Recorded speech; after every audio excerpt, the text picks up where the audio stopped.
In this video, we're going to show you how truly awesome we are at YouTube. Spoiler alert, it's got nothing to do with Dan. Alright then, this video isn't just about us.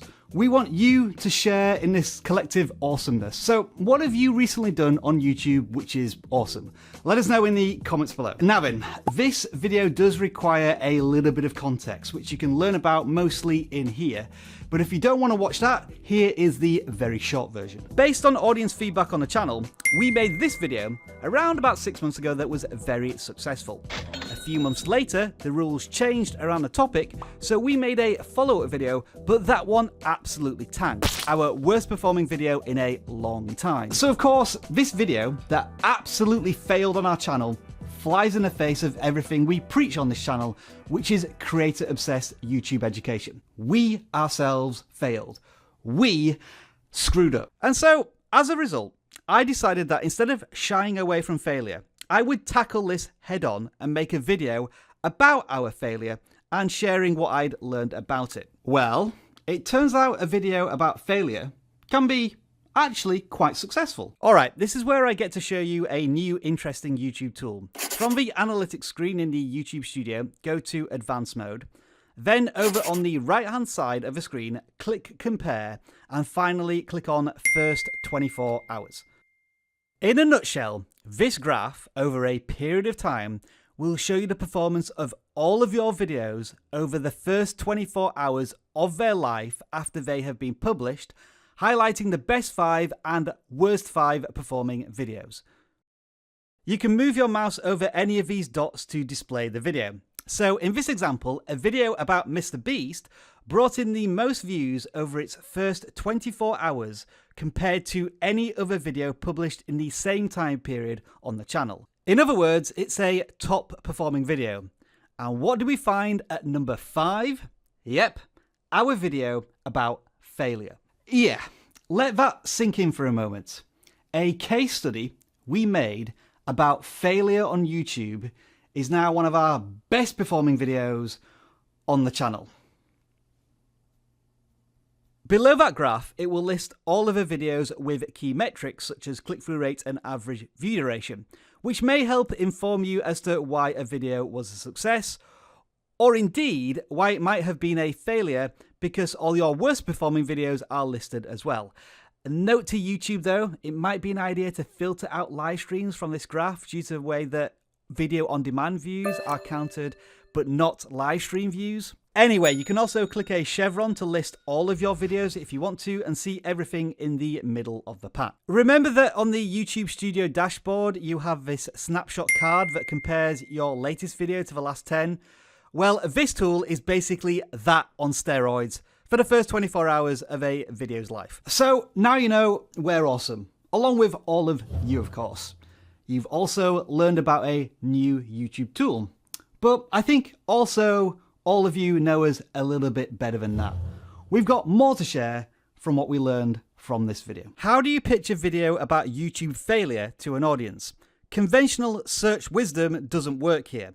You can't title a video how to lose views on YouTube unless it's April the 1st. So the other strong hook you look to is emotional connection. All of us as creators have experienced this moment, haven't we?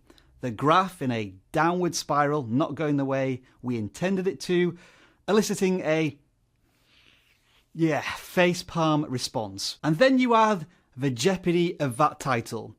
We screwed up. Now, I will admit, it's a little ambiguous and probably added more danger to the video than what was contained in the video, which brings up the question of clickbait. Here's my simple response to that. If your intended audience responds favorably to the content, as they have done here, then the content for your target audience was click-worthy.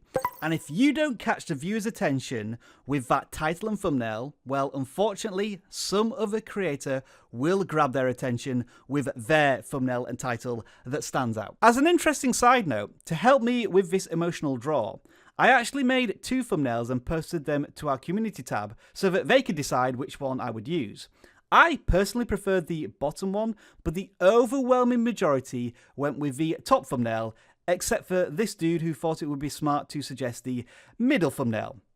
That there, my friends, is what you call a bad actor on YouTube. So in the absence of search intent on a video, and with more, I guess, shock value, how does that impact the analytics of a video?